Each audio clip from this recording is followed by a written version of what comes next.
Hey guys, आप सभी दोस्तों का बहुत बहुत स्वागत करते हैं हमारे यूट्यूब चैनल में। आ चुके हैं फिर से एक और न्यू वीडियो लेकर। और हमारा क्लास 71 बीपीएससी का शुरू हो चुका है। चलिए पढ़ते हैं और आप सभी दोस्तों को बताते हैं हमें नया कुछ क्या सीखने को मिलता है दोस्तों। ठीक है, तो चलिए पढ़ते हैं, फिर आप सभी दोस्तों के साथ मिलते हैं।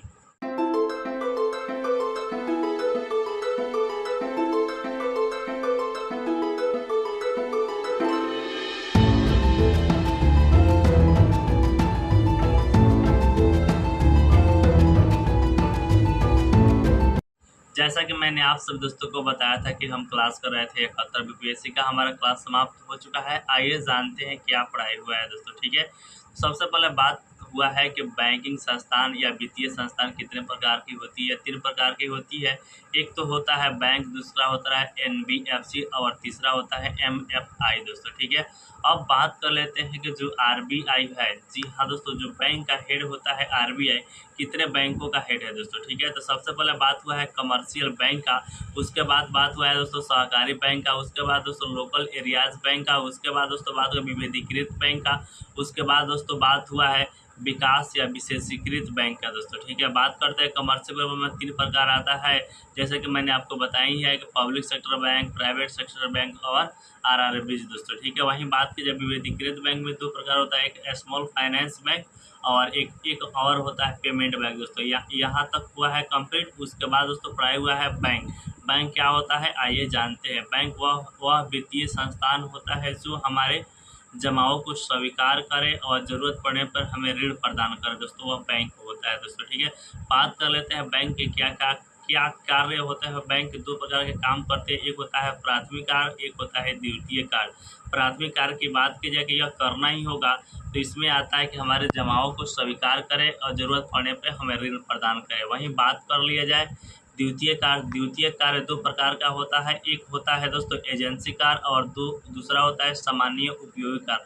बात करते हैं एजेंसी कार्य में क्या क्या आता है। एजेंसी कार्य में यह आता है कि यह हमारे बिलों का भुगतान करे, चेक का भुगतान करे, ईटीसी दोस्तों। वहीं बात की जाए जो दूसरा होता है सामान्य उपयोगी कार्य। सामान्य उपयोग कार्य में 2 प्रकार आता है, एक होता है एटीएम की सुविधा और दूसरा होता है लॉकर की सुविधा दोस्तों। ठीक है, उसके बाद दोस्तों पढ़ाई हुआ है बैंक के बाद दोस्तों आरबीआई, उसके बाद पढ़ाई हुआ है एमएफआई दोस्तों। आइए जानते हैं एनबीएफसी के बारे में दोस्तों। एनबीएफसी वह होता है कि जो हमारे जमाओं को स्वीकार नहीं करे लेकिन ज़रूरत पड़ने पर हमें ऋण प्रदान करे दोस्तों। ठीक है, वहीं बात की जाए एनबीएफसी में, तो एनबीएफसी आपका उद्योग के लिए और आपका रियल एस्टेट के लिए और कृषि संबंधित काम के लिए आपका ऋण प्रदान नहीं करता है दोस्तों। ठीक है, उसके बाद दोस्तों पढ़ाई हुआ है बैंक और आपका एनबीएफसी में अंतर दोस्तों। तो आइए जानते हैं। जो बात की जाए बैंक, तो बैंक हमारे जमाओं को स्वीकार करती है और ज़रूरत पड़ने पर ऋण देती है, लेकिन बात की जाए एनबीएफसी का, तो जमाओं को स्वीकार नहीं करती है, ज़रूरत पड़ने पर ऋण प्रदान कर देती है। ठीक है, बात करते हैं कि जो बैंक होता है बैंकिंग अधिनियम एक्ट 1934 के अधीन काम करता है।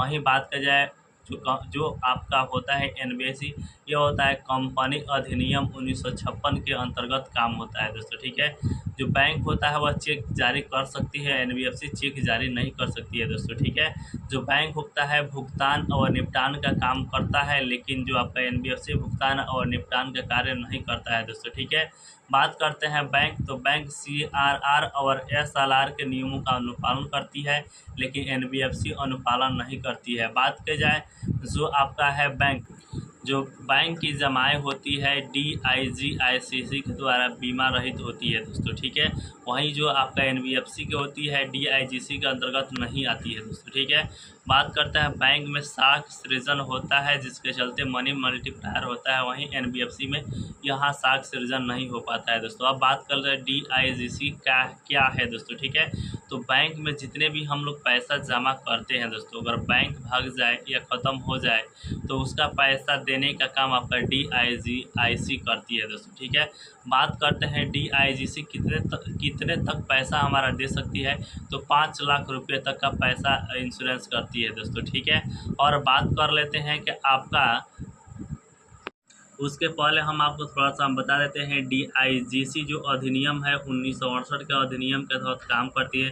बात करें डीआईजीसी की स्थापना कब हुई, तो डीआईजीसी का स्थापना 15 जुलाई 1978 को हुई है दोस्तों, ठीक है। अब बात कर लेते हैं कि इसमें कौन-कौन सा बैंक होती है जिस पर यह बीमा करती है। तो जैसा कि मैंने आपको बताया कि वाणिज्य बैंक, सहकारी बैंक में कुछ बैंक होती है, और पेमेंट बैंक और स्मॉल फाइनेंस बैंक, इतना जो है ये इस पर बीमा करती है दोस्तों, ठीक है। अब बात कर लेती है किस्त का भी भुगतान करती है, जैसे कि आपका जो बैंक होता है, बैंक अपना किस्त का भुगतान स्वयं करता है, लेकिन बीमा डीआईजीसी करती है, ठीक है। तो यहाँ तक कंप्लीट इसमें हुआ है। अब बात कर लेते हैं जो होता है एमएफआई, ठीक है। तो आइए जानते हैं एमएफआई के बारे में। एमएफआई का फुल फॉर्म होता है दोस्तों माइक्रो फाइनेंस इंस्टीट्यूशन, जिसका मतलब होता है सूक्ष्म वित्तीय संस्थान दोस्तों। इसका काम क्या होता है, तो यह काम करते जो आर्थिक कमजोर वर्ग के लोग हैं, तो उसको यह ऋण देने का काम करती है दोस्तों, ठीक है। तो कितना तक ऋण दे देती है, तो यह 2,40,000 रुपये तक ऋण दे सकती है। और कौन से व्यक्ति इसमें ले सकता है, जिसकी पारिवारिक आय 3 लाख रुपये से कम होती है, वह यहाँ से ऋण ले सकता है। बात करें सबसे पहले शुरुआत कहाँ से हुई है, तो इसकी एमएफआई की शुरुआत दोस्तों बांग्लादेश के एक प्रोफेसर थे जिसका नाम था यूनुस। जी हाँ दोस्तों, यूनुस, इन्होंने ही शुरुआत किया था दोस्तों, ठीक है। बात कर लेते हैं कि आपका कितना दिया जाता है, तो 2,40,000 रुपया तक इसमें दिया जा सकता है ऋण। पहले कितना था, तो पहले 1,20,000 रुपया ही दिया जाता था दोस्तों, ठीक है। अब बात कर लेते हैं एमएफआई द्वारा प्रदान किए जाने वाला क्या क्या सुविधा एमएफआई प्रदान करती है। तो सबसे पहले आपका सुविधा प्रदान करती है, ऋण देती है, जैसे कि मैंने आपको बताया है, बचत करने का अवसर देती है, बीमा करती है, और मनी का एक दूसरे का हस्तांतरण भी कर सकती है। वहीं पेंशन की भी सुविधा देती है, ठीक है। और उसके बाद बात कर लेते हैं कि जो आपका एमएफआई है उसकी शुरुआत कब से हुई, तो भारत में इसकी शुरुआत नाबार्ड द्वारा 1992 में जो आपका स्वयं सहायता समूह चलता है, इसी के यहाँ पर ही इसकी शुरुआत तो हुई है, ठीक है। अब बात करें जो एमएफआई होता है जो गोल्ड लोन देता है, यह पहले 2 लाख रुपये तक दे देता था, लेकिन अब 4 लाख रुपये तक दे देता है, ठीक है। अब बात कर लेते हैं दोस्तों, पढ़ाई हुआ है बैंक कितने प्रकार का होता है। एक होता है अनुसूचित बैंक और दूसरा होता है गैर अनुसूचित बैंक। जो आपका अनुसूचित बैंक होता है आरबीआई अधिनियम 1934 के तहत काम करता है। जो गैर अनुसूचित बैंक होता है आरबीआई अधिनियम 1934 के अंतर्गत काम नहीं करता है दोस्तों, ठीक है। बात करते हैं न्यूनतम पूंजी, जो आपका बैंक होता है अनुसूचित बैंक, इसका न्यूनतम पूंजी कम से कम आपका 5 लाख तक होना चाहिए। इसमें पेड अप कैपिटल की कोई बातें नहीं होती है। वहीं बात की जाए जो आपका सीआरआर होता है, तो यहाँ पे अनुसूचित बैंक आरबीआई के पास रखती है, लेकिन गैर अनुसूचित बैंक में सीआरआर अपने पास ही रख लेती है दोस्तों, ठीक है। अनुसूचित बैंकों को अगर ऋण की आवश्यकता होती है तो आरबीआई देती है, लेकिन गैर अनुसूचित बैंक को ऋण की आवश्यकता होती है आरबीआई नहीं देती है दोस्तों, ठीक है। उसके बाद दोस्तों पढ़ाया हुआ है वाणिज्य बैंक या जिसे कहते हैं कमर्शियल बैंक। जी हाँ दोस्तों, कमर्शियल बैंक की बात की जाए तो कमर्शियल बैंक 3 प्रकार का होता है। एक होता है पब्लिक सेक्टर बैंक, एक होता है प्राइवेट सेक्टर बैंक, एक होता है आरआरबीज। वहीं बात की जाए आपका पब्लिक सेक्टर बैंक कितना होता है, तो यह 2 प्रकार का होता है। एक में होता है एसबीआई और दूसरा में होता है राष्ट्रीयकृत बैंक। राष्ट्रीयकृत बैंक 11 होता है दोस्तों। आइए इसके बारे में जानते हैं। उसके पहले आपको बता देते हैं एसबीआई। जी हाँ दोस्तों, वीडियो थोड़ा लंबा हो रहा है तो वीडियो को कंप्लीट देखिएगा, आपको समझ में आ जाए, क्योंकि 4 घंटा का क्लास था, हमको 10 से 12 मिनट में आपसे दोस्तों को समझाना। चलिए आपको बताते हैं एसबीआई का इतिहास क्या है दोस्तों, ठीक है। एसबीआई का इतिहास यह है कि आपका एसबीआई बनने से पहले आपका सबसे पहले जानना होगा कि 1806 की बात होती है, जहाँ पे फर्स्ट प्रेसिडेंट बैंक बनता है, जो कि जिसका नाम होता है बैंक ऑफ कलकत्ता दोस्तों, ठीक है। बात करते हैं बैंक ऑफ कलकत्ता 1809 में जाकर इसका नाम हो जाता है बैंक ऑफ बंगाल दोस्तों, ठीक है। उसके बाद दोस्तों बात की जाए 1840 में दूसरी प्रेसिडेंट बैंक बनती है जिसका नाम होता है बैंक ऑफ बॉम्बे। बात करते हैं 1843 की, तो यहाँ पे एक और तीसरी प्रेसिडेंसी बैंक बनती है जिसका नाम होता है बैंक ऑफ मद्रास। समय बीतता जाता है, एक समय आता है 1921, Bank of Bengal, Bank of Madras, Bank of Mumbai, तीनों को मिलाकर एक नया बैंक बना दिया जाता है जिसका नाम होता है इंपीरियल बैंक ऑफ इंडिया दोस्तों, ठीक है। इंपीरियल बैंक ऑफ इंडिया आगे चलकर भोरेवाला समिति की सिफारिश पर 1 जुलाई 1955 को इंपीरियल बैंक ऑफ इंडिया का ही नाम बदल कर रख दिया जाता है स्टेट बैंक ऑफ इंडिया दोस्तों। तो इस प्रकार स्टेट बैंक ऑफ इंडिया की शुरुआत होती है। ठीक है, अब बात कर लेते हैं SBI जो आपका इसका मुख्यालय कहाँ पे है, तो इसका मुख्यालय है मुंबई में। बात कर लेते हैं इसके अभी अभी हेड कौन है, चेयरमैन कौन है। इसके चेयरमैन अभी दिनेश कुमार खड़े हैं, लेकिन आगे अभी जस्ट बदल जाएंगे, उनका नाम हो जाएगा दोस्तों चला श्रीनिवास उल्लू दोस्तों। ठीक है, उसके बाद पढ़ाई हुआ है राष्ट्रीयकृत बैंक। बैंकों का राष्ट्रीयकरण कब हुआ था? सबसे पहले बैंकों का राष्ट्रीयकरण हुआ 1969 में।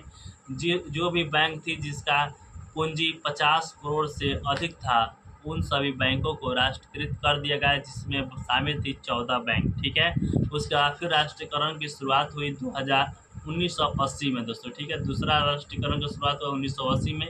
इसमें कहा गया कि अगर किसी भी बैंक के पास अगर आपका 200 करोड़ रुपया है तो आप आइए उसको राष्ट्रीयकृत कर दिया जाएगा। तो यहाँ पे मात्र 6 ही बैंक आ पाई। वहीं बात की जाए आपका एक और आता है IDIB बैंक दोस्तों। ठीक है, तो इसका यह कब राष्ट्रीयकृत बनी? तो यह राष्ट्रीयकृत बनी दोस्तों 2004 में दोस्तों। ठीक है, उसके बाद दोस्तों पढ़ाया हुआ है कि कौन से बैंक को कब किस में विलय कर दिया गया दोस्तों। ठीक है, तो इसको हम नहीं बताने वाले हैं। अगर आपको चाहिए तो स्क्रीन पर शो करेगा, वहाँ से पढ़ लीजिएगा किस बैंक का विलय कब किस में हुआ है दोस्तों। अभी बात कर लेते हैं सार्वजनिक बैंक की, यानी कि पब्लिक बैंक की।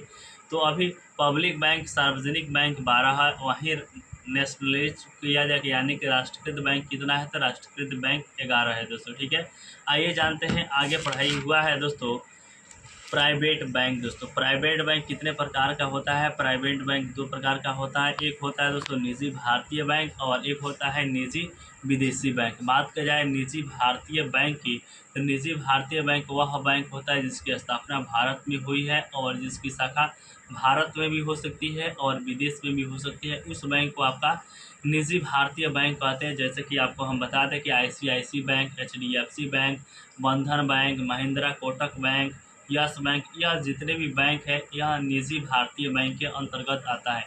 वहीं बात की जाए आपका निजी विदेशी बैंक। निजी विदेशी बैंक वह बैंक होता है जिसकी स्थापना विदेश में होती है लेकिन उसकी शाखा भारत में खोली जाती है, उसे निजी विदेशी बैंक कहते हैं। जिसकी आता है सिंगापुर कॉरपोरेशन बैंक दोस्तों। ठीक है, तो RBS, HSBC बैंक जो है यह सभी विदेशी बैंक है दोस्तों। अब बात करोगी तो यहाँ तक कंप्लीट दोस्तों पढ़ाया हुआ है। आज कैसा लगा आप नीचे कमेंट कर बता सकते हैं।